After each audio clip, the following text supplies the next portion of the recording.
নমস্কাৰ অপৰ্ণা ব্লগছলৈ পুনৰ স্বাগতম জনাইছো। আজি মই এটা চিকেন ড্ৰাই ৰেচিপি লৈ আহিছো। আহক আমি ভিডিঅ'টো আৰম্ভ কৰো। এয়া কেৰাহীটো গৰম হৈছে। মই ইয়াত 2 চামুচ গোটা জিৰা দিছো,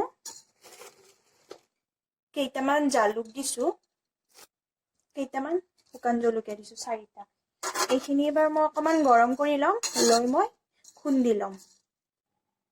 এইখিনি হৈ গ'ল, এতিয়া আমি খুন্দি লম অলপ। এয়া তেল দি ললো মই এতিয়া। মই 2টা পিয়াজ কাটি লৈছো এনেকে সৰু সৰুকৈ।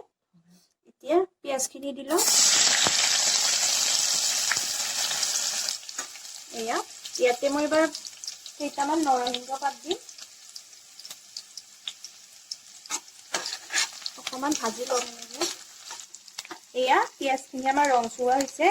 এইবাৰ আমি ইয়াতে আদা নহৰুৰ পেষ্ট দিম। মই 1 চামুচ আৰু 2 চামুচ দিছো। এইবাৰ মই ইয়াতে কেইটামান চেনিৰ দানা দি লৈছো। চেনি দিলে তাৰমানে কালাৰটো ধুনীয়া হয় মাংসৰ আৰু টেষ্টটোও ধুনীয়া আহে।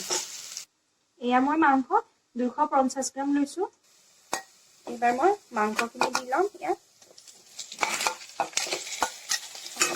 ভাজি মাংসখিনি দি ইয়াতে মই নিমখ দিছো আৰু অকমান হালধি দি লম। নিমখটো সোৱাদ অনুযায়ী দিব। এয়া মাংসখিনি ইয়াতে অকমান পানী দি লম। এয়া ঢাকনিখন দি লৈছো 10 মিনিট সময়ৰ কাৰণে।